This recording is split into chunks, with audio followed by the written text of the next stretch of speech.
se subdivide, dijimos, ¿no? Se subdivide en capital dedicado al tráfico de mercancías, capital dedicado al tráfico de dinero.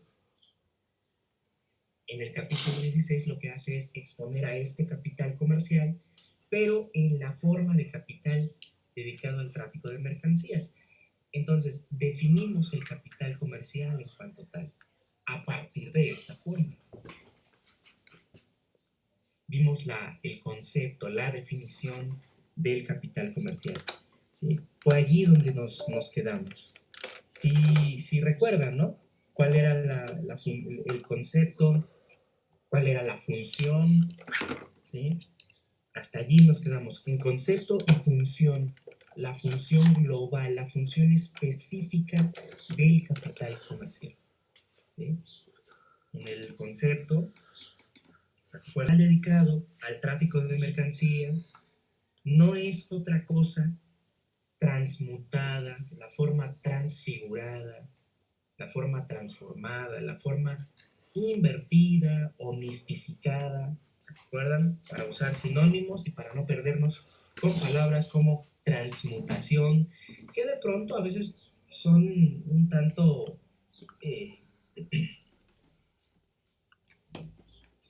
ajenas, ¿no?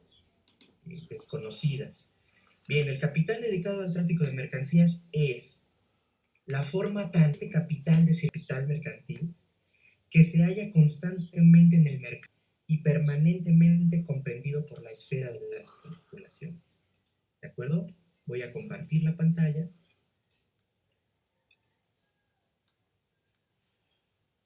¿Sí se ve, compañeras, compañeros? ¿Se ve? Sí, profesor. Sí, profesor. Ok. Bueno, entonces, ¿dónde nos quedamos? ¿Sí me recuerdan ustedes? Me gustaría saber si no hay dudas hasta aquí, si no tienen algún comentario, alguna cuestión que objetar, que exponer.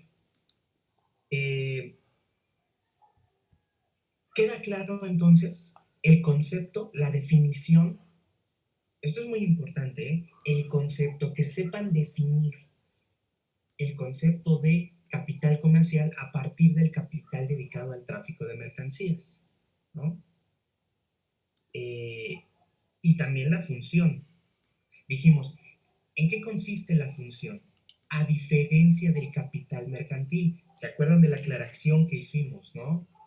El capital comercial tenemos que derivarlo del capital mercantil en la medida en que se autonomiza de este. El capital comercial es una forma autónoma, una forma independiente del capital mercantil. ¿Sí? Este esquema, este diagrama lo que muestra justamente es la realización de este proceso de desprendimiento, este proceso de transfiguración, ¿sí? El capital comercial aparece como una forma concreta de la realidad, una forma aparentemente autónoma, ¿sí? Que nada tiene que ver con la producción, si recuerdan. Entonces dijimos, esto que a primera vista parece un tanto difícil de comprender en primera instancia, ¿no? El capital comercial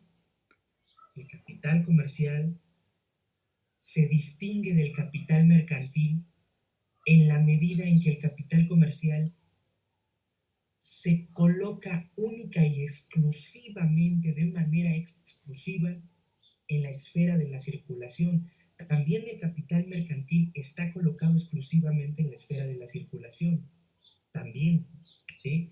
El capital mercantil, entendido como una metamorfosis, como una figura que adopta el capital industrial en su proceso de circulación. Esa es la diferencia. Ahí está la diferencia. El capital mercantil es una de las fases, una de las figuras que adopta, una de las tantas figuras que adopta, de las tantas formas que tiene que adoptar, que tiene que asumir el capital industrial en su proceso de circulación. ¿De acuerdo?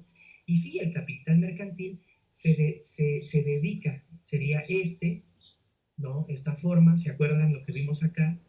Esta forma, el capital mercantil se dedica a la venta y a la compra de mercancías, ¿sí?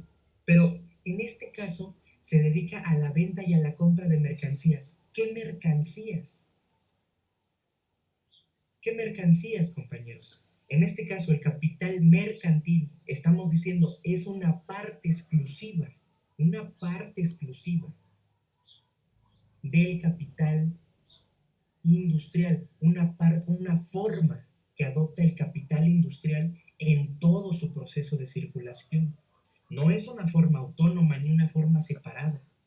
Dijimos, el capital industrial, ¿sí?, para poder reproducirse tiene que circular de esta manera, tiene que recorrer todas estas fases, todas estas formas, adoptarlas en su proceso, en ese recorrido. ¿De acuerdo? Miren ustedes, entonces el capital mercantil, ¿qué mercancías vende? ¿Qué mercancías compra? O dicho de otra manera, pregunto de otra manera, ¿a qué mercancías se restringe la venta y compra que hace el capital mercantil en el proceso circulatorio del capital industrial? ¿A qué mercancías? ¿A los medios de producción y a la fuerza de trabajo? No, Carla, no. No, a ver, mira, fíjense. No, ahí hay Profesor, creo que ya me confundí. Ajá, ¿quién dice? ¿Quién dijo? Yo, Carla. Ajá. ¿En qué sentido, Carla? A ver. Con respecto a el capital comercial, bueno, ya me quedó como que claro de qué se distingue del capital mercantil, pero la definición como que aún la siento revuelta. Del capital comercial. Ajá. Ok. Por eso aquí ya les puse la definición. ¿Sale? Fíjense, Carla, vamos a leerla para que quede clara. ¿Verdad? Vamos a tratar de que quede completamente clara. El capital dedicado al tráfico de mercancías. A ver, ¿qué dijimos? Este capítulo 16 está exponiendo al capital comercial, pero bajo una de sus formas. ¿Cuál? La del capital dedicado al tráfico de mercancías. ¿Sí, Carla? Así se titula el capítulo 16. Sí. ¿De acuerdo? Pero, ¿qué les dije desde el principio? ¿Qué empieza diciéndonos Marx? El capital comercial es la unidad del capital dedicado al tráfico de mercancías y del capital dedicado al tráfico de dinero. ¿Sale? ¿Queda claro esto? Ya, profesor, ya ubiqué como que, sí, ya me quedó claro. Gracias. ¿Sí? No, no te preocupes, entiendo, pero hay que saber distinguir siempre, ¿sale? Hay que saber siempre tener bien puntualmente los conceptos. Capital comercial, dice Marx al principio, aunque esta es una definición, fíjense ustedes, no se pone como una definición en cuanto tal, ¿sí? Imagínense que definamos,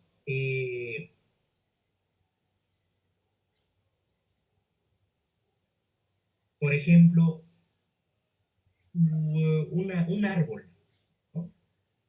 Definir un árbol, bueno, pues un árbol es la unidad de hojas, ramas, raíces, frutos, ¿no? ¿Verdad? O sea, una cosa no se define solo por las partes que compone, sino estas partes interrelacionadas, ¿sí? Funcionalmente, ¿de acuerdo?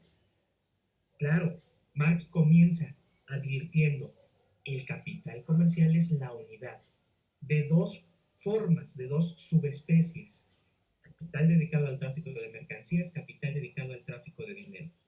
Pero ahora vamos a definir el capital comercial a partir de esta primera forma, que es el que se dedica a la venta y compra de mercancías. Y entonces nos dice, no es en absoluto otra cosa que el capital mercantil del productor, solo que esa función, solo que esa función, ¿se acuerdan lo que les dije? No son la misma cosa, se deriva de allí, ¿sí? Dice, no es otra cosa que el capital mercantil del productor, pero ojo, solo que esta función, en lugar de aparecer como función subsidiaria del productor, como función que tiene que realizar el propio productor, o sea, el propio capital industrial, aquí en este proceso, ¿sale? Esta función, dice Marx, aparece ahora como la operación exclusiva. ¿Operación exclusiva de qué? De un género especial de capitalistas, ¿sí? De los comerciantes. Se vuelve autónoma como la actividad de una inversión especial de capital. ¿De acuerdo? Y luego,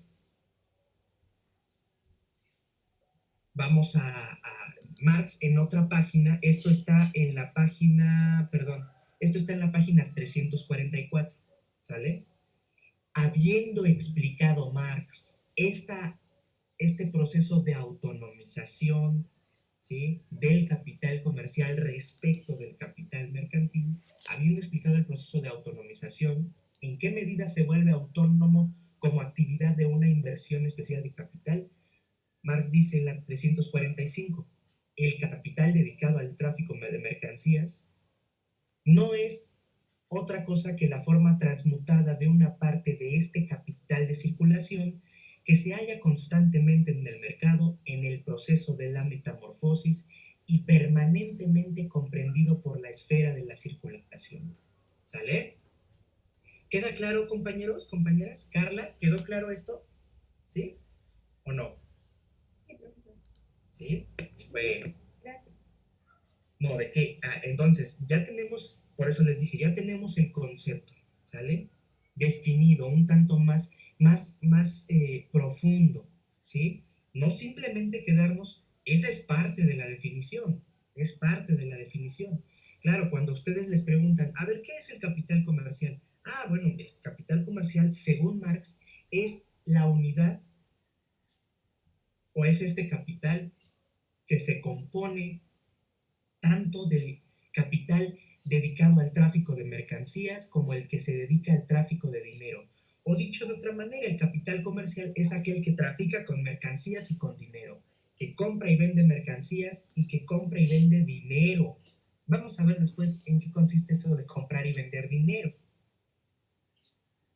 Pero estamos diciendo que el capital comercial, si es el capital que se dedica al tráfico de mercancías, es un capital, ¿sí?, que cumple las funciones del capital mercantil en la medida en que se vuelve un negocio específico, un negocio separado, un negocio exclusivo de un género particular de capitalistas, ¿sí? De los comerciantes.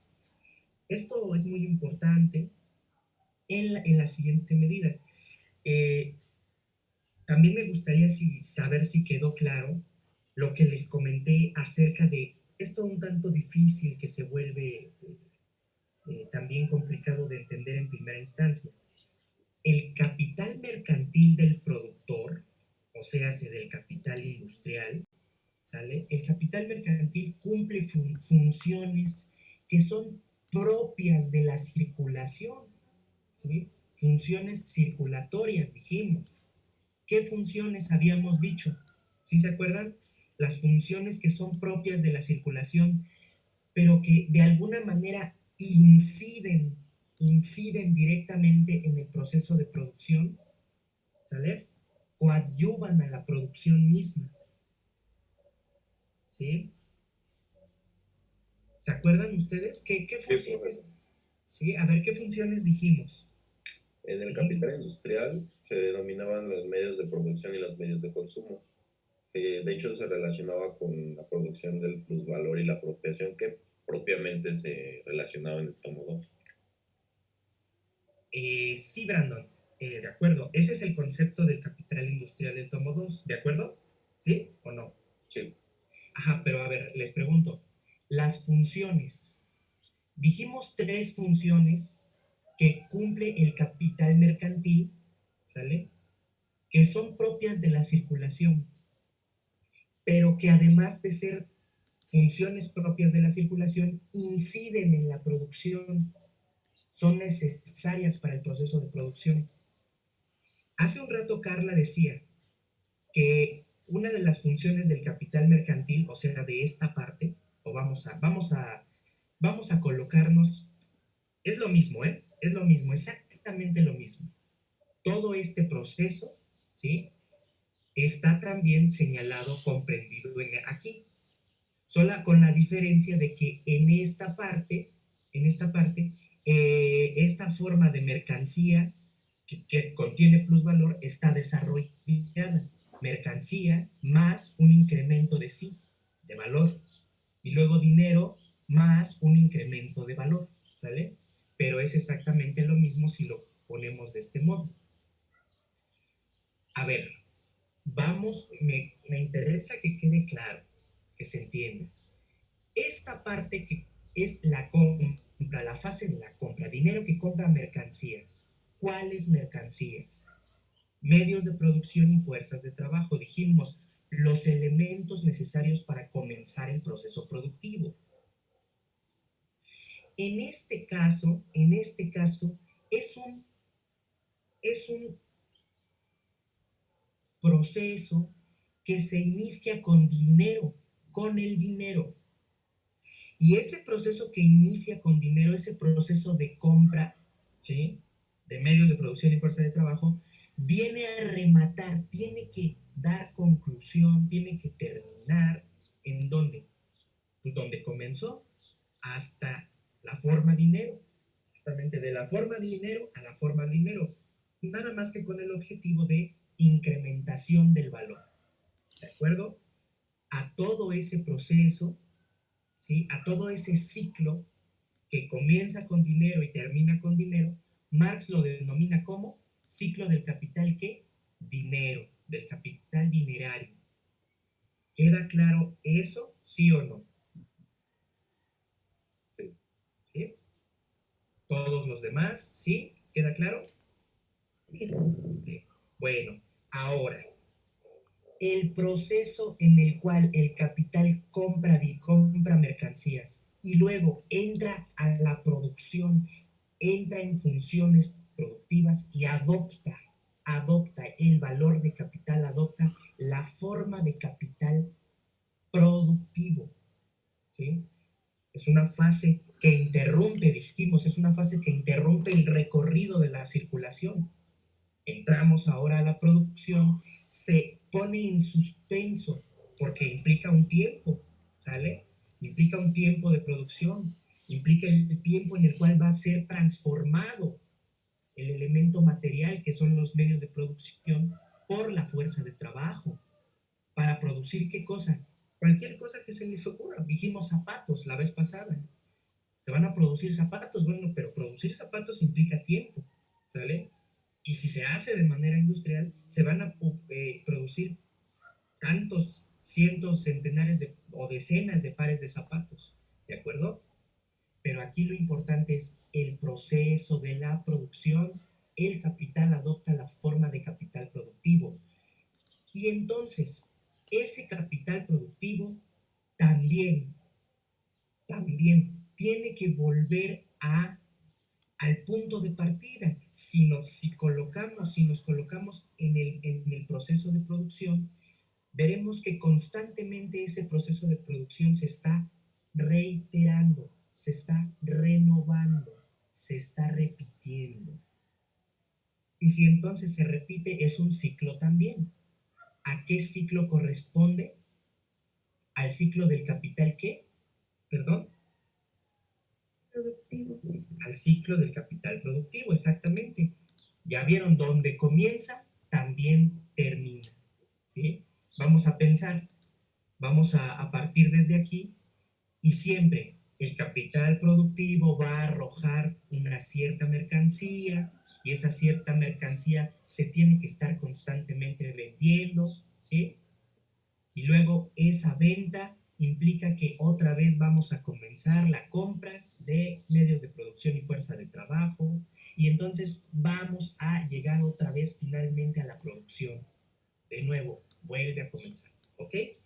Luego, siempre lo que se espera es que al final del proceso de producción, o sea, aquí, siempre al final va a arrojar, va a expulsar. Dice Marx, el proceso de producción siempre va a vomitar mercancías, ¿sí? Pero no mercancías de manera general, va a arrojar mercancías específicas. En este caso, el proceso de producción de zapatos va a arrojar zapatos. Y no solo zapatos de manera así general, tienen que ser zapatos que entrañan, que contienen qué cosa, ante todo, plusvalor, ¿sí? Siempre va a arrojar mercancías cargadas de plusvalor. Y obviamente esas mercancías siempre tendrán ¿qué cosa? Que ser vendidas, tienen que venderse. ¿Por qué? Porque si no se venden, bien, gracias, no se realiza el plusvalor. Es como si el valor y el plusvalor que ellas contienen fuera inútil, ¿sí? No se realiza en la venta, ¿de acuerdo? Por eso se tiene que realizar en la venta, a ese proceso de compra y venta, ¿cómo le denomina Marx a esa metamorfosis o a ese ciclo? ¿Ciclo del capital qué?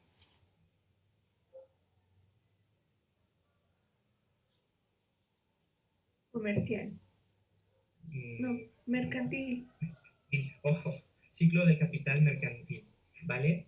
Y dijimos, a ver, ¿sí se entiende por qué estoy diciendo que el capital mercantil involucra ventas y compras? ¿Sí se entiende por qué? Sí, profesor, porque Sí. resume un poco la cuestión del, como ahí lo dice en la diapositiva, mercancía incrementada, dinero incrementado, mercancía del ciclo. Claro, exactamente. Y además, Brandon, porque en realidad esta simple relación mercancía-dinero, sí, esto nos está diciendo que la mercancía se vende a alguien que tiene dinero. Pero también nos está diciendo lo contrario, que el que tiene dinero, el que tiene el poseedor de dinero, está comprando la mercancía los zapatos, ¿sí? Por eso Marx dice, toda venta es una compra, ¿de acuerdo?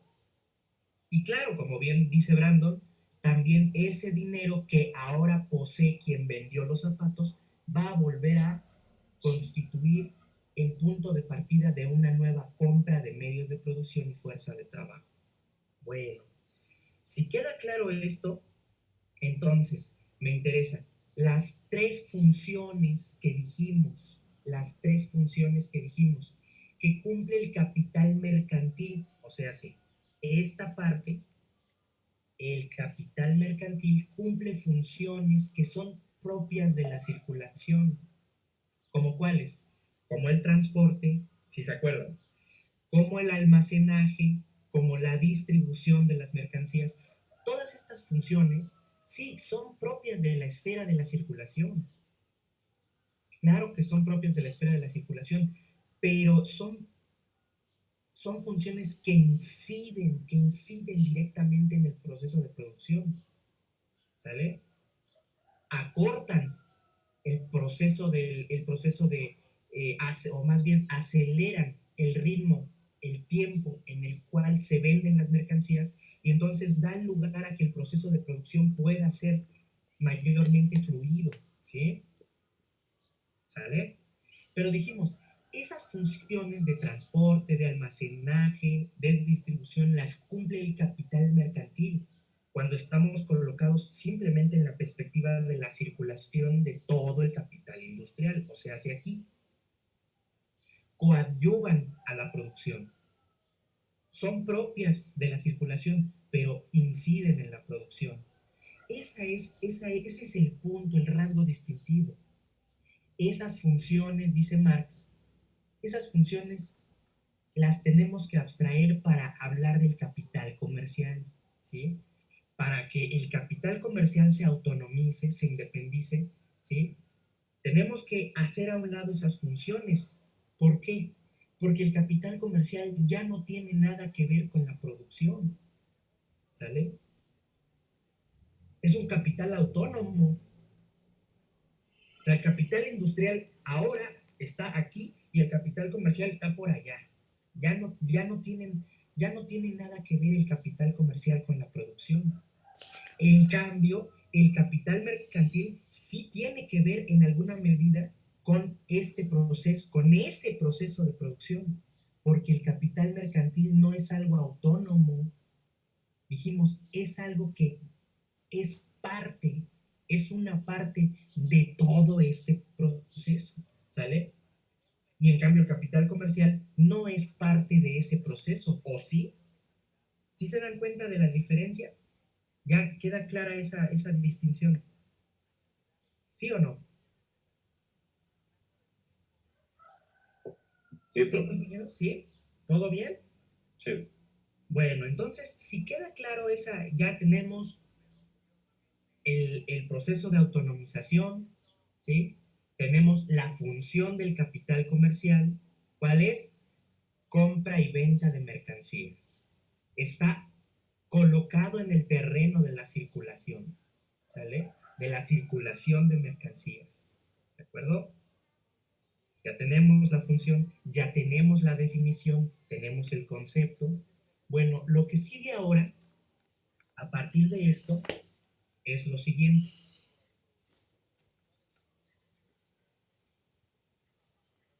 Acá está un poco ya representado, a ver, por lo que Carla al principio preguntaba, no importa, de todos modos, ahorita volvemos aquí a aclararlo. Capital comercial es la unidad de ambas formas, el que se dedica al comercio de mercancías y el que se dedica al tráfico de dinero. Y el capital dedicado al tráfico de mercancías, dijimos, es la forma transmutada de una parte de este capital de circulación que se halla constantemente en el mercado, en el proceso de metamorfosis y permanentemente comprendido por la esfera de la circulación, ¿sí? O sea, una parte de este capital de circulación. ¿A qué capital de circulación se refiere allí? Pues al mercantil, ¿sí? Porque dijimos, de alguna manera es el capital mercantil, pero siempre que se entienda que es el capital mercantil autonomizado, ¿sí? Separado completamente de un ciclo de circulación del capital industrial.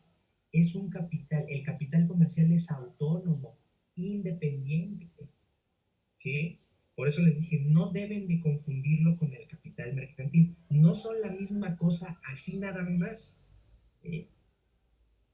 Tienen diferencias. Y justo por esas diferencias que ya subrayamos, es que uno forma parte de un proceso, del proceso circulatorio del capital industrial.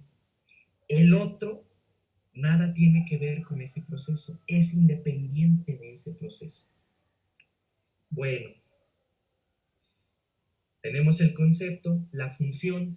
Falta ahora, de la temática que estamos tratando, analizar la forma de movimiento del capital comercial.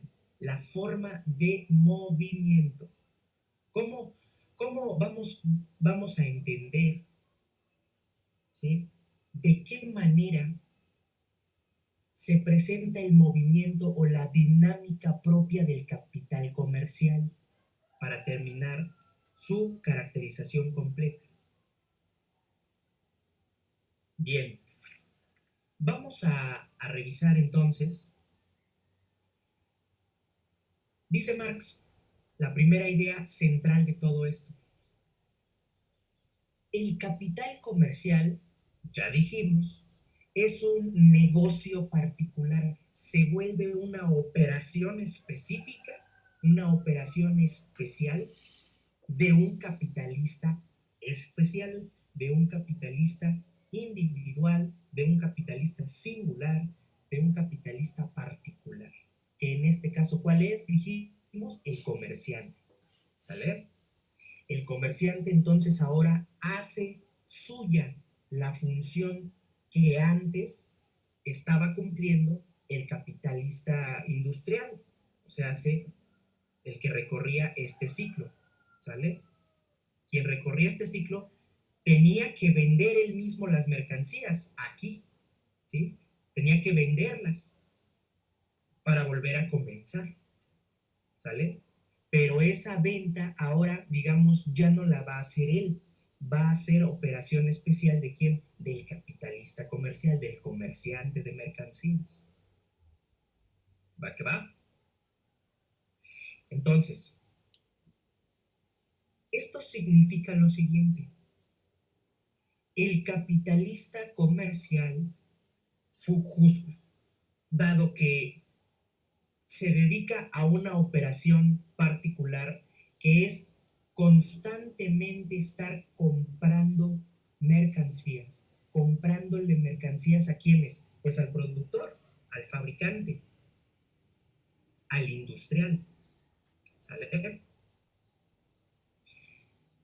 Los famosos zapatos, nuestros famosos zapatos que antes producía el capitalista industrial y que él mismo vendía, ahora él se los va a vender, él se los va a vender al comerciante, al capitalista comercial. ¿De acuerdo? Y entonces Marx dice, vamos a ver cuáles las relaciones que hay entre el capitalista comercial y el capitalista industrial, entre el fabricante y el comerciante. ¿De acuerdo? Y entonces se vuelve todavía más nítida, más visible la diferencia que hay entre ambos. Por eso ahora se vuelve completamente inaceptable que se vaya a confundir el capital comercial con el capital industrial. Si se acuerdan, cuando Marx introducía en el párrafo inicial diciendo la economía moderna mezcla a ambos, mezcla al capital industrial y al comercial, los mezcla y los confunde, piensa que son lo mismo, y no es así. ¿Sí se acuerdan de eso, no? Ahora ya se ve con nitidez la diferencia. Los industriales, los comerciantes constantemente le van a comprar las mercancías a los industriales. No las van a producir los comerciantes. ¿Sale? Hasta aquí. ¿Estoy siendo claro? ¿Se está entendiendo? Compañeras, compañeros, todos, por favor, respondan, por favor. Sí, profesor. Sí, profe. Sí, profe. Sí, profe. A ver los demás. Miren. Sí, profesor. Sí, a ver, Yesua, Víctor, Jocelyn, Ana Laura, Roberto, Gabriel. ¿Sí? Sí, se entiende, profe. Diana, Guadalupe. Sí, profesor. Ok, bueno. Entonces, esta es la cuestión. Se hace visible la diferencia entre comerciantes e industriales. Miren, el comerciante, entendiendo ya que hace una operación especial, fíjense bien, esto que estoy subrayando, ¿qué cosa es? Esto que estoy subrayando, ¿qué cosa es? ¿Sí me dicen? Es el ciclo de la mercancía, del capital comercial, ¿no? Industrial, ¿no? Del industrial. Ajá. Si no, no es el ciclo del capital comercial, es del industrial. O sea, es el mismo que habíamos estado revisando, ¿sale? Nada más que ahora sí se muestra completamente desplegado, reiterado. Fíjense. Empieza y termina con dinero. Y otra vez, y se repite. Empieza y termina con dinero. Y otra vez se repite. Empieza y termina con dinero. Y otra vez se repite. Empieza y termina con dinero. Es una y otra vez. ¿De acuerdo? Pero estamos diciendo, estamos afirmando que el capitalista comercial no cumple, no sigue ese movimiento. El comerciante no sigue ese movimiento. ¿Por qué razón no sigue ese movimiento? Porque el comerciante, ¿qué? Porque el comerciante no produce mercancías. El comerciante, el capital comercial, no produce absolutamente nada. ¿Sale? Esa es la cuestión. El comerciante no tiene que atravesar esta fase, el momento de la producción. ¿Se acuerdan cuando les dije, el capital quisiera saltarse este proceso? Bueno, el capital comercial se lo salta, pero eso no significa de ninguna manera que no ocurra, porque previamente tuvo que haber ocurrido, tuvo que haber pasado algo para que hubiera mercancías, no cayeron del cielo. Claro, claro. Entonces, Marx va a analizar las relaciones que existen ahora entre el capital comercial y el capital industrial, entre el comerciante y el fabricante, el productor, el industrial, productor de mercancías, ¿de acuerdo? Y aquí lo que se desprende, lo que estoy subrayando, es el ciclo del capital mercantil. Otra vez. Discúlpenme que sea tan reiterativo, compañeros, que sea tan insistente con esto, pero es que ya lo expliqué de muchas maneras y no me gustaría que queden dudas, o sea, que queden así, que quede revuelto, ¿vale? Entonces, se está entendiendo, ¿no? Ahora, ¿qué implica el movimiento? Si ya dijimos que todo esto no es el movimiento que sigue el capital comercial, se desprende de allí, porque se desprende del capital mercantil, pero no ese es el movimiento que sigue.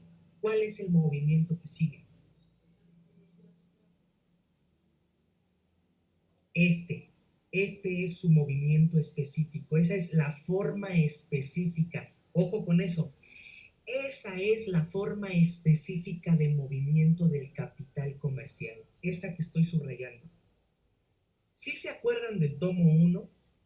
Cuando revisaron el capítulo 3 del tomo 1, que se titula El dinero o la circulación de mercancías, cuando revisaron las funciones del dinero, ¿se acuerdan que revisaron las fórmulas MDM y también la fórmula DMD'?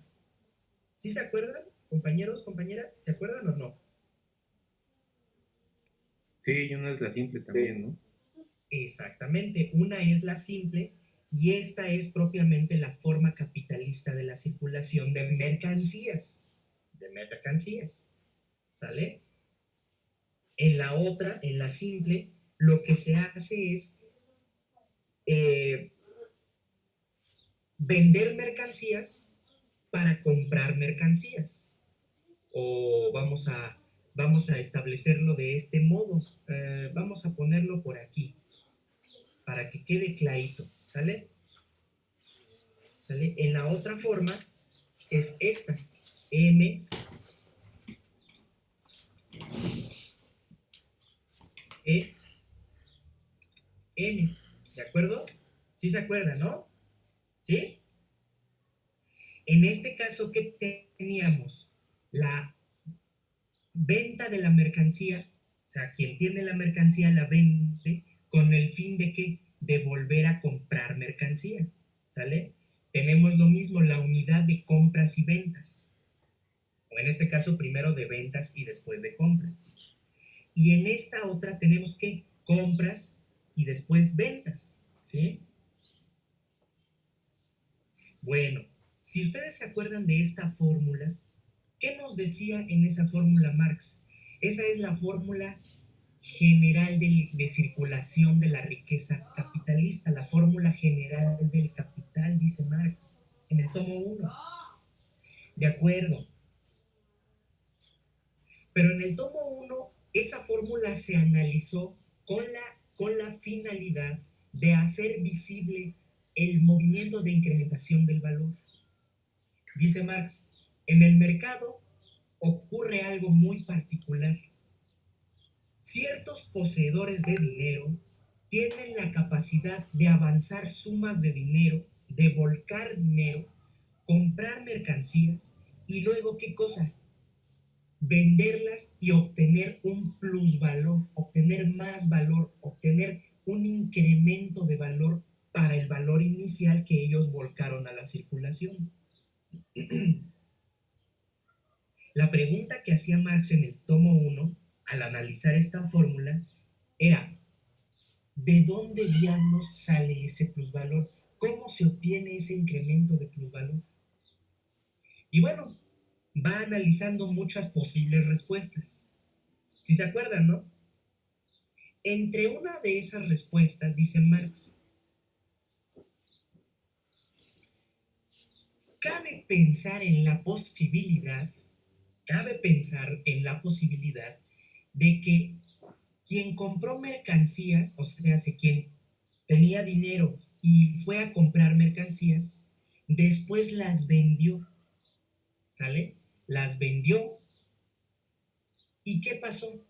Para obtener el incremento de valor, posiblemente las vendió siendo un pícaro, ¿sí? Estafando al que se las vendió. O sea, si las compró, por ejemplo, a 100 pesos y las vendió a 110, quiere decir que estafó con 10 pesos al que se las vendió, ¿de acuerdo? Cabe la posibilidad, cabe pensar, no es posible descartarla, ¿sí? Porque dice Marx, pues, ¿de dónde salió ese incremento de dinero? ¿De dónde salió? ¿Cómo es posible un incremento de dinero así? Vamos a pensar que el que las compró, perdón, sí, el que compró la mercancía la vendió mediante allí una triquiñuela, ¿de acuerdo? Y obtuvo un valor mayor. Dice Marx, el problema es el siguiente.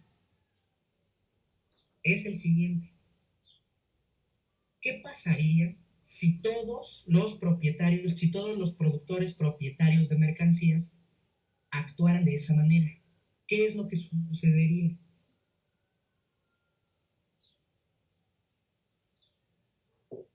¿Qué sucedería en primera instancia, compañeros, si todos actuaran de esa manera? O sea, si todos obtuvieran mayores valores, obtuvieran plusvalor, más valor, incremento de valor, si se dedicaran a estafar unos a otros en el intercambio comercial, en el intercambio mercantil, ¿qué sucedería?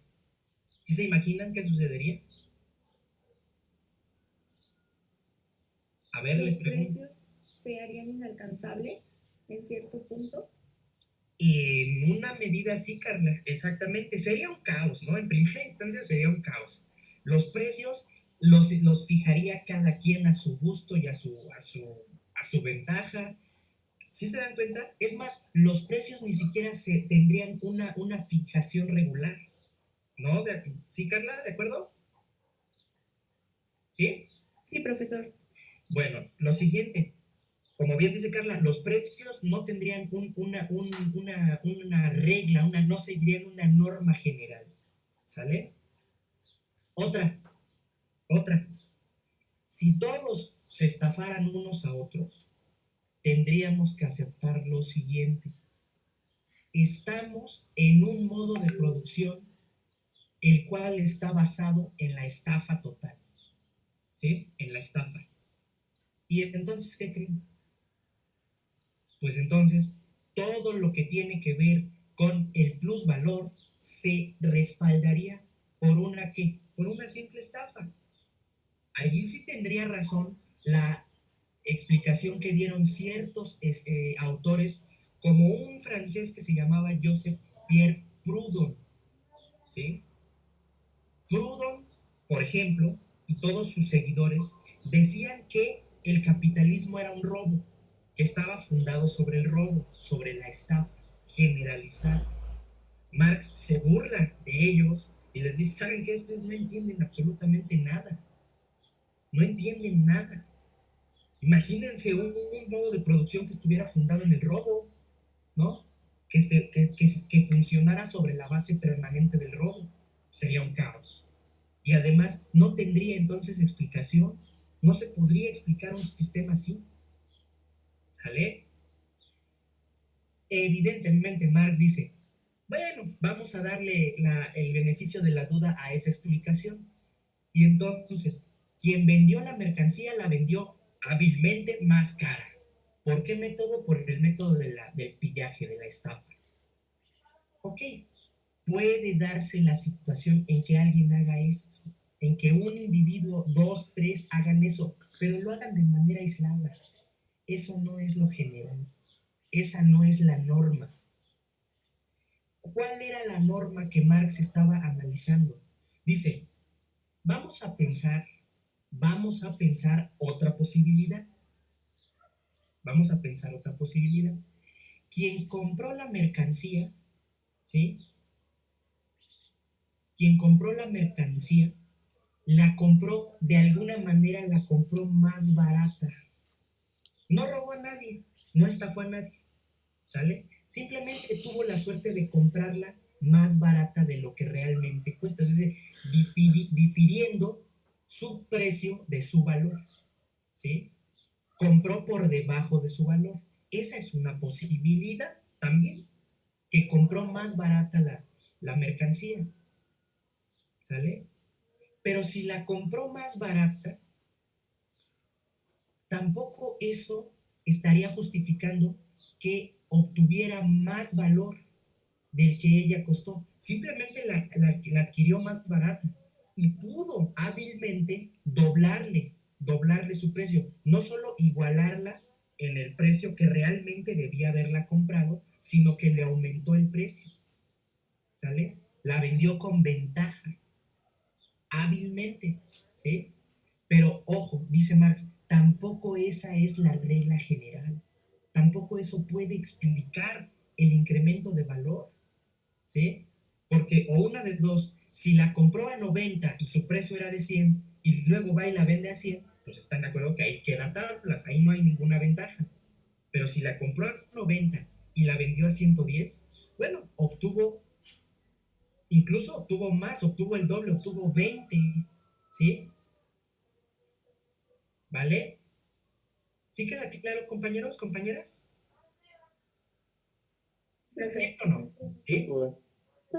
Igual, si la compró a 90 y luego va y la vende a 100, obtiene 10 de más de todos modos, ¿sale? De todos modos obtuvo 10, obtuvo un plusvalor. De las dos maneras, ¿sí? De las dos maneras, vendiéndola a 100 o vendiéndola a 110, obtiene plusvalor. En un caso de 10, en un caso del doble, de 20.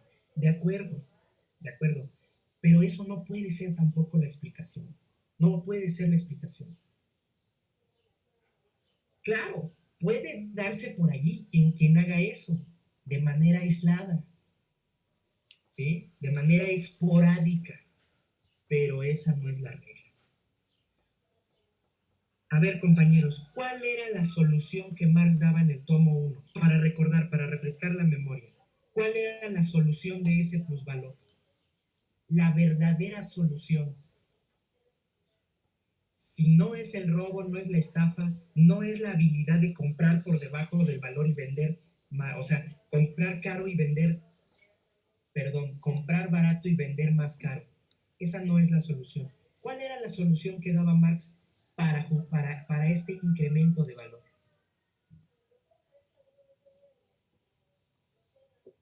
Por favor, rápidamente, ¿se acuerdan, sí o no?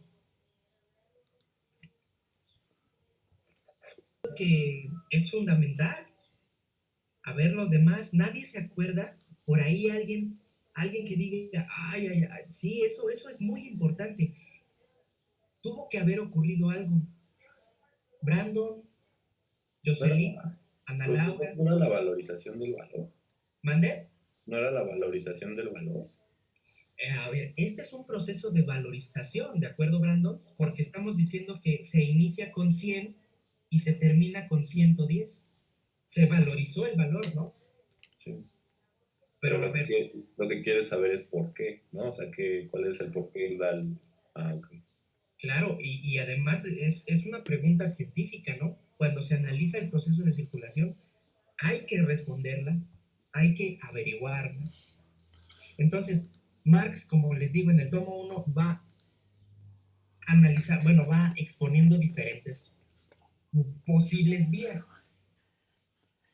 Y ¿saben una cosa? Esas vías que Marx expone no se le ocurren solamente a él, o sea, no es que él las elija de manera arbitraria, no, la crítica de la economía política justamente también es eso. Todas estas posibles respuestas las va señalando en varios economistas anteriores, ¿sale? Por ejemplo, en Say, en Petit, en Moon, en Smith, en varios autores, en varios economistas que dieron todas esas explicaciones. Dice, el problema de esas explicaciones ya vimos cuál es, ¿sí? Ni se vende, ni se compra barato para vender caro, ni se estafa, ni nada. Eso no puede ser lo que explique el aumento. Ya, ¿no se acuerdan? Vamos a recordarlo. Vamos a recordarlo. El poseedor de dinero en el mercado tuvo que haber tenido la suerte, la fortuna, ¿sí? Como no la tiene nadie. Si alguien se ha sacado la lotería, es el poseedor de dinero que pretende valorizarlo, ¿sí? ¿Por qué? Porque en el mercado halló una mercancía tan especial. Dice Marx, la clave de ese incremento está aquí, en esta mercancía que media, que intermedia el movimiento, la metamorfosis, ¿sí?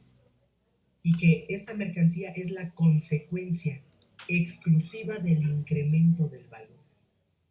¿A qué mercancía tuvo que haber encontrado el poseedor de dinero que es capaz de, no solamente es una mercancía que tiene valor, sino que es capaz de producir más? Profe, ¿sería la fuerza de trabajo? Por eso es que, bueno. Sí, no, adelante Ana Laura, adelante por favor. Sí, o sea, por eso es que tienen tantos trabajadores y no sé, hacen que trabajen de más, porque lo que pierden en vender lo ganan en las personas que pues trabajan. Bueno, no sé si me entienden bien. A ver, allí hay que precisar, ¿sale? Sí, en efecto, Ana Laura, tienes razón, se trata de la mercancía fuerza de trabajo, ¿va? Se trata de la mercancía fuerza de trabajo. Esta es la clave de la explicación. Pero lo que comentaste acerca de la venta y la compra diferente, allí habría que precisarlo, ¿sale? Lo vamos a precisar. Sí, la mercancía fuerza de trabajo es la clave de todo este proceso de incrementación. Si se acuerdan lo que les dije, el capital no puede vivir sin el plusvalor, pero el plusvalor tiene que salir de algún lado, tiene que brotar de algún lado. Y para que exista el plusvalor, ¿qué tiene que pasar? Pues consumir una mercancía que sea capaz de que al consumirla, al utilizarla, esta produzca valor y todavía más que pueda producir plusvalor. ¿Sí? Pero ustedes recuerden que la jornada de trabajo la voy a representar en esta línea, ¿sí? De manera así muy esquemática. La jornada de trabajo, vamos a pensar que esta línea es la jornada de trabajo de 8 horas, ¿de acuerdo? Una vez que el capitalista o que el dueño de dinero ha comprado a la mercancía fuerza de trabajo, la lleva al proceso de producción, ¿sí? La lleva al proceso en el cual la va a consumir junto con los medios de producción. Y entonces la fuerza de trabajo va a utilizar los medios de producción de manera productiva y va a producir, ¿qué cosa? Dijimos, zapatos, ¿sale? En un tiempo determinado, 8 horas. 8 horas. Pero esa jornada de trabajo, ¿en qué se divide? ¿En qué se divide? ¿Sí se acuerdan? ¿Sí o no? Sí, era el tiempo de trabajo necesario. Exacto, tiempo de trabajo necesario y tiempo de plus trabajo o tiempo de trabajo excedente. Es un tiempo en el cual la fuerza de trabajo ya no está. En el tiempo de trabajo necesario, la fuerza de trabajo produjo el valor que ella misma necesita para poderse reproducir. Pero en el plus trabajo, en el tiempo de trabajo excedente, la fuerza de trabajo ya no necesita, ya no le es propio ese tiempo. En ese tiempo produce más valor. ¿Para quién? Para el poseedor del dinero que la compró, para el capitalista. Pero no es un robo, no es un robo. ¿Por qué? ¿Por qué no es un robo? Pues porque en el contrato estaba establecido que la fuerza de trabajo iba a trabajar en ese periodo, o sea, en un periodo de 8 horas, en la jornada completa. No le va a pagar solo por trabajar la mitad. Le dijo, vas a trabajar las 8 horas y en las 8 horas me vas a entregar toda tu capacidad. ¿De acuerdo? ¿Sí? ¿Queda claro? Entonces, compañeras, compañeros, ¿por qué estoy haciendo este recordatorio? Porque aparentemente, el capital comercial, ¿sí? Siguiendo esa misma lógica, es decir, valorizar su valor, valorizar el valor, realiza este mismo movimiento. Realiza ese mismo movimiento, dice Marx. Esa es la forma de movimiento del capital comercial. Un capital que inicia con dinero, un capitalista que compra mercancías y que luego las vende y obtiene un incremento de valor. ¿Sí? Aquí está expresado de otra manera. Un valor de magnitud X, ¿sí? Más un incremento de ese valor. Eso es lo que significa esta X apóstrofe. ¿Sale? La situación es la siguiente.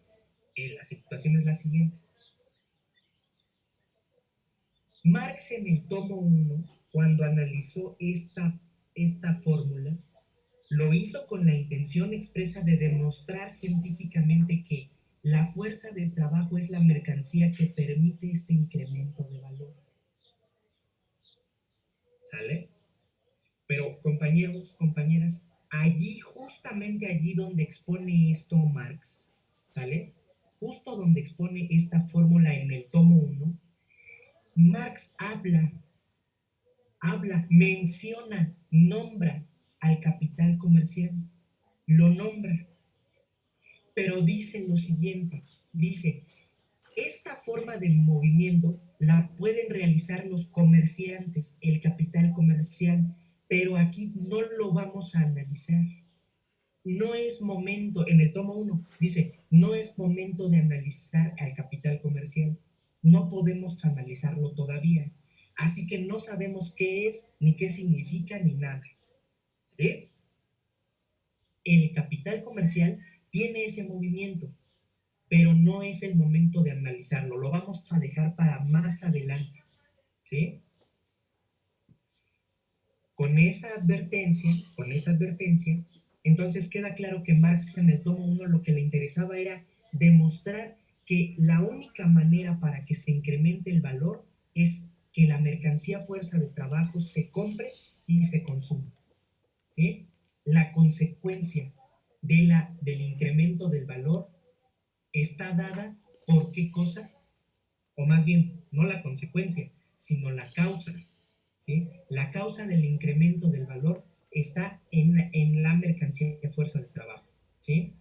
Y la consecuencia de que la mercancía fuerza de trabajo se ponga en movimiento, ¿sí? Tiene que ver con que el dinero, el poseedor del dinero, la compró ¿para qué? Para ponerla a producir. ¿Queda claro hasta aquí, compañeras, compañeros? ¿Está quedando claro? ¿Sí o no? Sí, profe. Sí, profe. Sí, profe. Sí, profe. Ok. A diferencia del tomo 1, donde Marx decía, aquí no vamos a ver el capital comercial, lo vamos a dejar para después. Ha llegado ese momento, ese después ha llegado. Para ustedes y para mí ha llegado. Porque ahora sí, en este capítulo 16 que estamos analizando en el tomo 3, dice Marx, esta es la forma de movimiento del capital comercial. Es decir, un comerciante adelanta una cantidad de dinero. Compra mercancías. y luego va y las vende y obtiene un incremento de valor. Dice Marx, pone el ejemplo, a una tasa de ganancia media, a una ganancia media del 10%, una ganancia anual media del 10%, un determinado capitalista posee, avanza 3,000 libras, ¿sale? 3,000 libras. Voy a emplear el ejemplo de Marx. Y yo supongo que ustedes ya leyeron el capítulo. ¿Y compra qué cosa, compañeros? ¿Qué compra? Dice Marx allí, ¿qué compra? ¿Qué mercancía va a comprar con 3,000 libras? ¿Sí se acuerdan? Por favor, rápidamente, ¿se acuerdan, sí o no?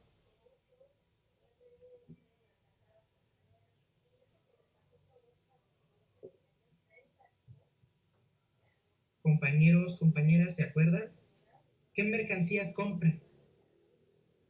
Según el ejemplo que da Marx en el capítulo.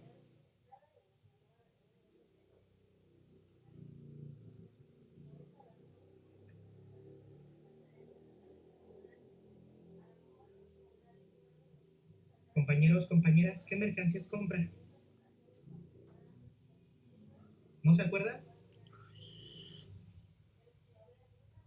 No, profesor. No. Bueno, hay que leer el capítulo, ¿sale? Hay que leer los capítulos, porque ya vieron lo que sucede cuando no los leen o no los leen bien. No me están siguiendo el hilo. Y por más que yo esté aquí dando vueltas, pues se complica, ¿no? Entonces, fíjense por qué es necesario que ustedes lean, ¿sale? Yo, o sea, yo tengo que cumplir con mi parte. No voy a dejar de hacerlo por el hecho de que no lean, ¿no? Yo tengo que cumplir con mi parte. Los cuestionarios tienen que hacer su parte, pero ustedes, por favor, también tienen que hacer la suya, ¿no? Que es leer, ¿vale? Por ahí alguien tiene prendido su micrófono, con cuidado. Bueno, si no lo van a usar, apáguenlo para que no se escuchen sonidos. Compañeras, compañeros, bueno, el capitalista comercial, el comerciante. Profesor, disculpe. Sí, adelante. Son las varas de lienzo. Varas de lienzo, exactamente, Carla, muy bien. Varas de lienzo, así es, así es. Compra, dice, 30,000 varas de lienzo. Sí saben lo que es una vara de lienzo, ¿no? Si han ido, por ejemplo, a una tienda que vende telas, como por ejemplo Parisina, a este tipo de tiendas. Si alguna vez han entrado, ¿no? Sí. Todo el mundo sabe cuáles son. Allí en esas tiendas se ven las varas de lienzo. Esos enormes rollos de tela, a eso Marx le llama varas de lienzo, ¿vale? Bueno, o rollos de lienzo, si ustedes quieren, rollos de tela. Son una manera de decirlo. Con 3,000 libras se compran 30,000 varas de lienzo. Y luego, las va a vender. Esto es muy importante, las va a vender.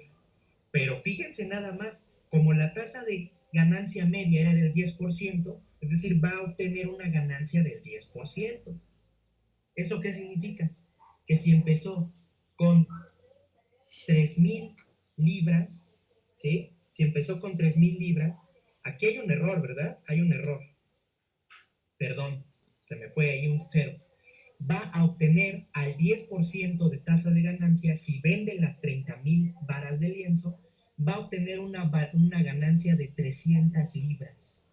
O sea, al final no solo va a recuperar los 3,000 libras que invirtió, sino que va a obtener 300 más. Compañeras, compañeros, dice Marx, esta es la función. Esta es la función. ¿Qué describe nuestro esquema? Este esquema que les estoy presentando. Que esa operación de comprar mercancías y venderlas se repite de manera incesante. Repite sin cesar esta operación de comprar para vender. DMD'.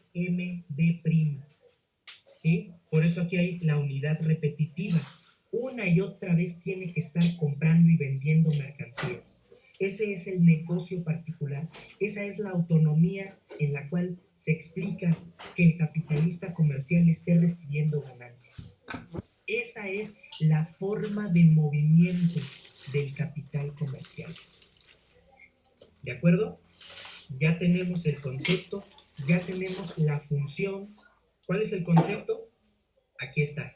¿Sale?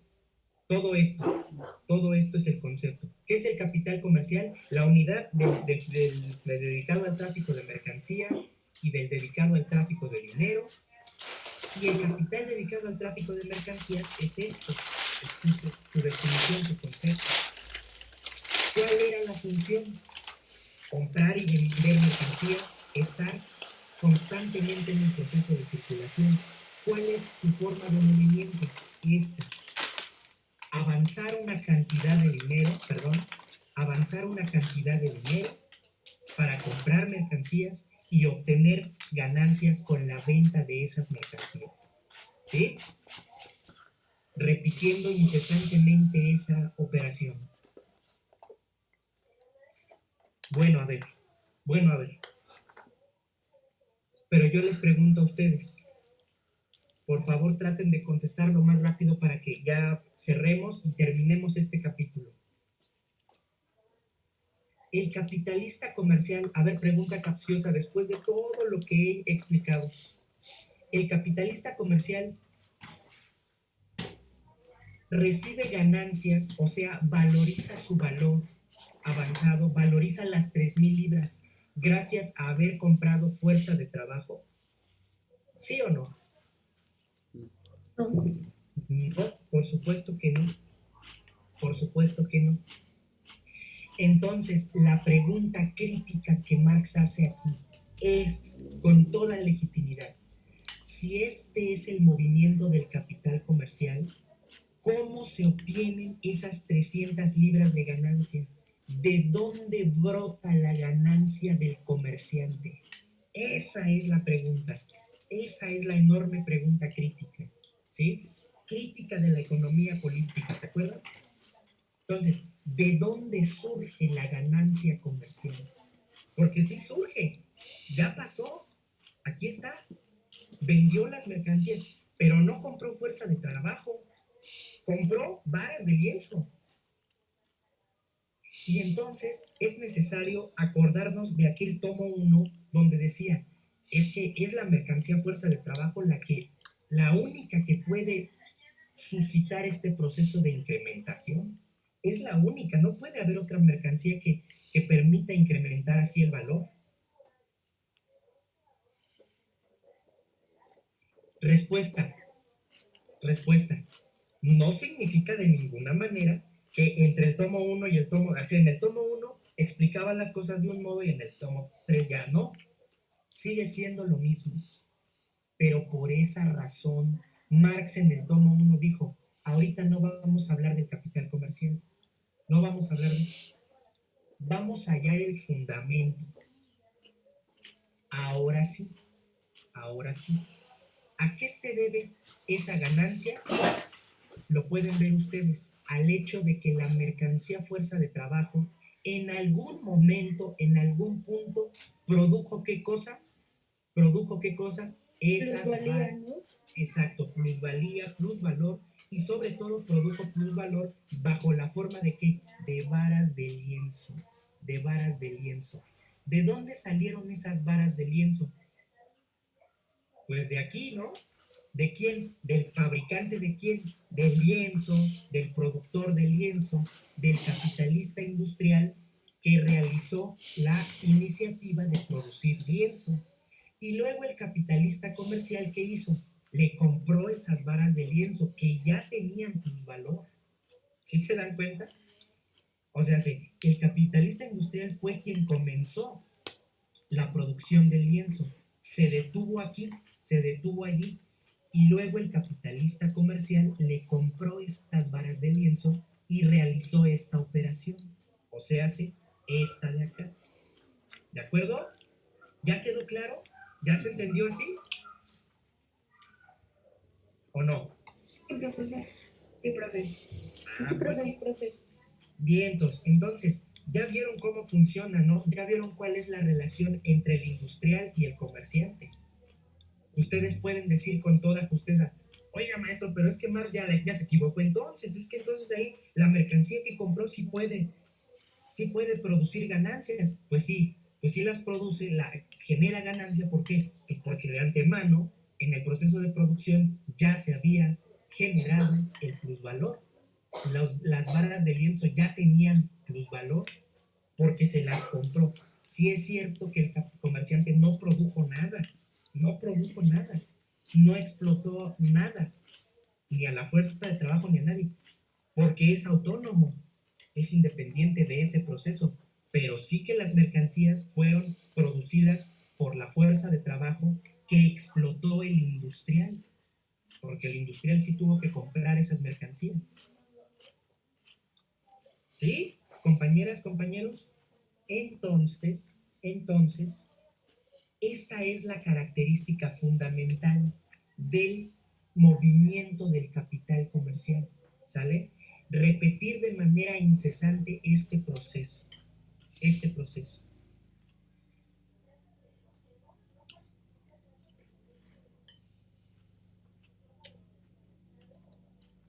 La última idea que quiero que quede clara, ¿sí?, de este capítulo, y con eso cerramos el capítulo, es lo siguiente. Fíjense bien.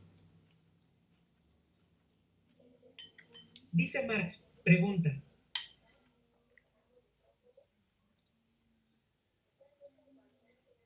¿qué es aquello que le confiere al capital dedicado al tráfico de mercancías ser un capital autónomo, ¿sí?, una forma autónoma, funcionar de manera autónoma? Dice Marx, ya lo hemos expuesto de alguna manera, lo que le confiere al capital comercial funcionar de manera autónoma como una inversión especial de capital. ¿Están de acuerdo que esto es una inversión especial de capital? O sea, el comerciante no se va a dedicar a producir las varas de lienzo, se va a dedicar a comprarlas y a venderlas para obtener la ganancia media. ¿Sale? Lo que antes tuvo que haber hecho el capital industrial, o sea, el fabricante de lienzo, ¿sale? El industrial, el productor del lienzo, lo pudo haber hecho él. Una vez teniendo el lienzo, lo pudo haber llevado al mercado y venderlo él mismo, el propio fabricante. Pero no, se lo vendió al comerciante. Y entonces en este recayó, ¿qué cosa? La función de vender la mercancía. Pero ojo, una vez que el fabricante ha vendido la mercancía, entonces ha realizado la mercancía para él, para su proceso. ¿Sí se dan cuenta de que el fabricante, una vez que vendió al comerciante, prácticamente ya realizó, o sea, para este fabricante ya se realizó todo el proceso? ¿Sí se dan cuenta? El productor de lienzo, el industrial de lienzo, una vez que le vendió al comerciante, realizó todo el recorrido y ya puede volver a comenzar, porque ya vendió la mercancía. Pero ojo, la mercancía se quedó en la circulación, siguió en la circulación y ahora recae ¿en quién? En el comerciante darle su conclusión final, o sea, vendérsela ya sea a un consumidor o a otro comerciante, no importa, ¿sale? Puede ser que la mercancía se venda y se venda y se revenda, pero finalmente va a llegar un momento en que la mercancía tendrá que ser consumida. ¿Están de acuerdo? Para este fabricante de lienzo, haber vendido la mercancía significa ya prácticamente concluir su proceso. Pero todavía la mercancía espera a ser vendida. ¿Por quién? Vendida finalmente por el comerciante.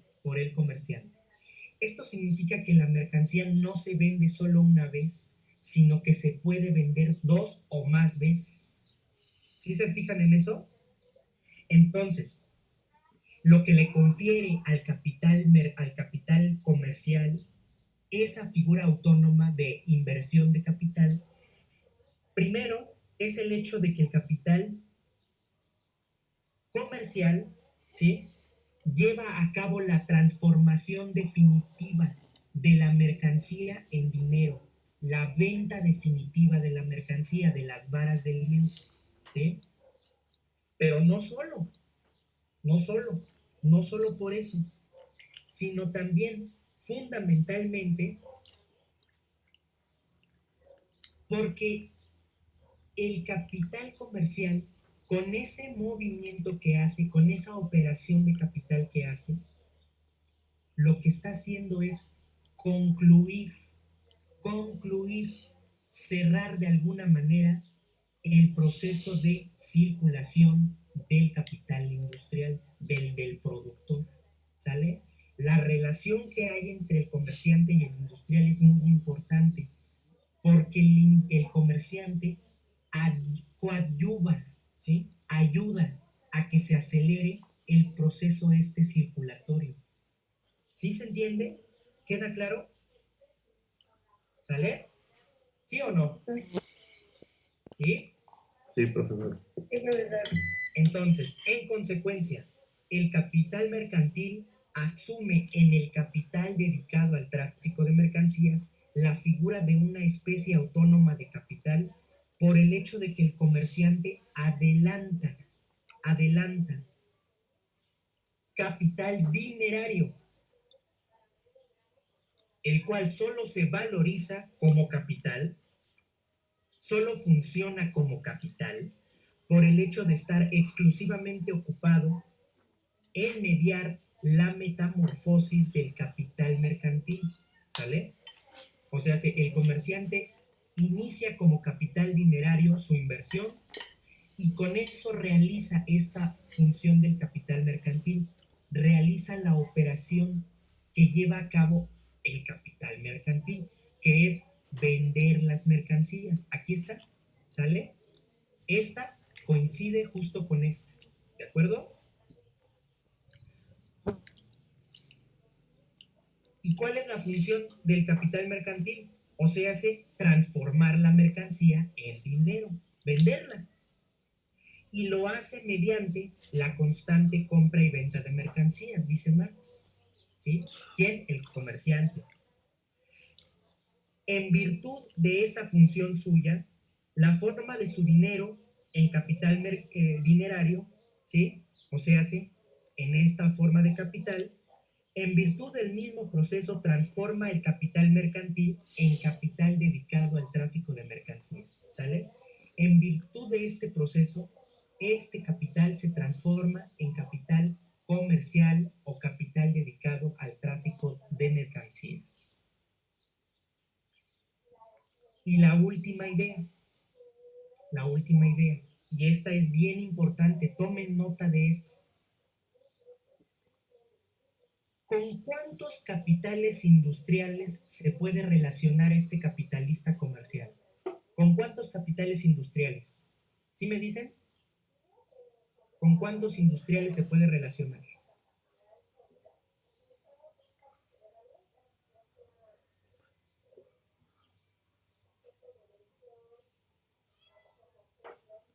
Con muchos, ¿no? ¿Están de acuerdo que con muchos?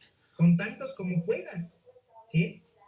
Se puede relacionar con este capitalista productor de lienzo, o se puede relacionar con el productor de zapatos, o se puede relacionar con el productor de panes, o con el productor de papel higiénico, o con el de mantequilla, o con el de muebles, con todos.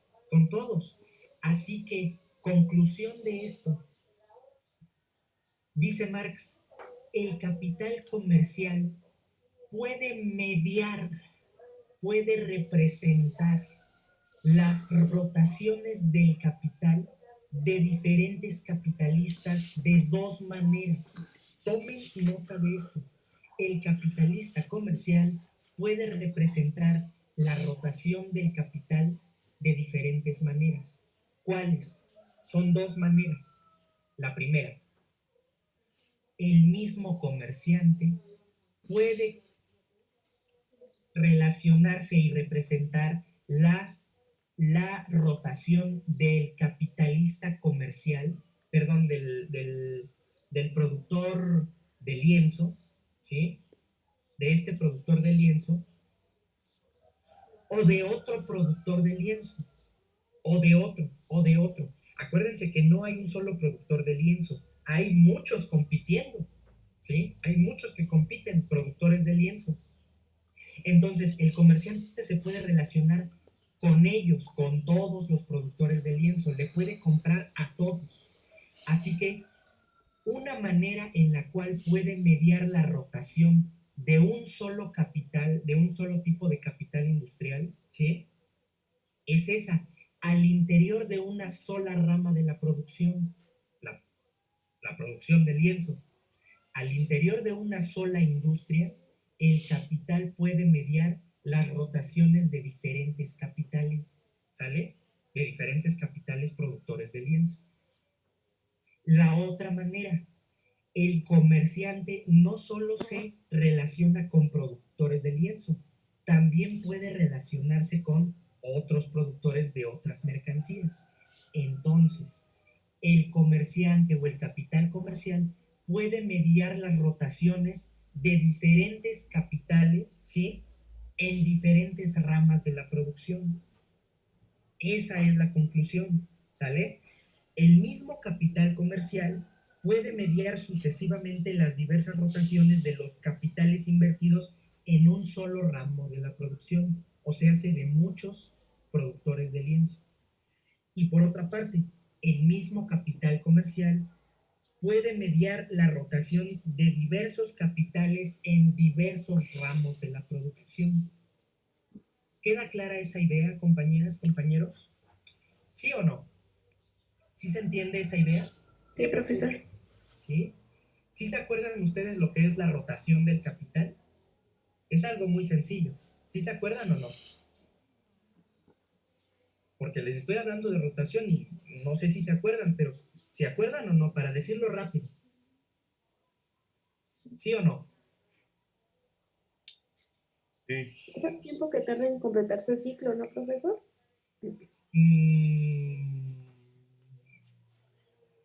Es la unidad, sí, es el tiempo, es la unidad entre qué, en el tiempo de producción y el tiempo de circulación. Sí, Ana Laura, es el tiempo que tarda en culminar el ciclo, pero además, la rotación del capital implica la reiteración constante de todo el ciclo, ¿sale? Entonces, obviamente, el hecho de que el capitalista comercial medie constantemente las rotaciones de diversos capitales implica que puede acelerar, coadyuva a que se acelere la rotación de esos capitales, ¿de acuerdo? Y ya dijimos, lo puede hacer de dos formas.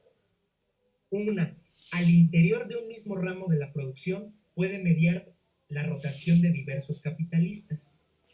O bien, dos, en muchos ramos de la producción puede mediar las rotaciones de diferentes capitales, de los que producen muebles, de los que producen telas, de los que producen, etcétera, etcétera. ¿De acuerdo? ¿Quedó claro, compañeras, compañeros? ¿Quedó claro? Ya son las 8:30, ya cerramos, pero con esto cerramos el capítulo número 16. Concepto, función y forma de movimiento del capital comercial y sus características globales. ¿De acuerdo? ¿Queda claro? ¿Sí? Sobre esto va a ser el cuestionario de esta semana. ¿Sí? Bueno. Sí. Bien, pues. Bueno, pues entonces al rato les mando su cuestionario.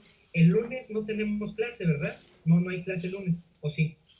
No, se supone que es No, puente. profesor. Es puente, profe. Ok, bueno, pues disfruten su puente y nos vemos el próximo miércoles, ¿vale? Cuídense mucho. Una ¿Sí? duda. Entonces vamos a continuar con que el viernes tampoco vamos a tener clase con usted. No, me envían su cuestionario como siempre, ¿sale? Ok, gracias, profesor. Y para el próximo miércoles, lean el siguiente capítulo, ¿sale? Que es el de la ganancia comercial, ¿sale? ¿De dónde surge la ganancia comercial? Vamos a ver de dónde surge. Lean el siguiente capítulo, ¿de acuerdo? Sí, profe, gracias. Sí. Órale, pues. Sí, profesor, muchas gracias. Gracias, profesor. Nos vemos, compañeros, que estén bien. Gracias. Cuídense Hasta luego, mucho. igualmente. Hasta luego, profesor.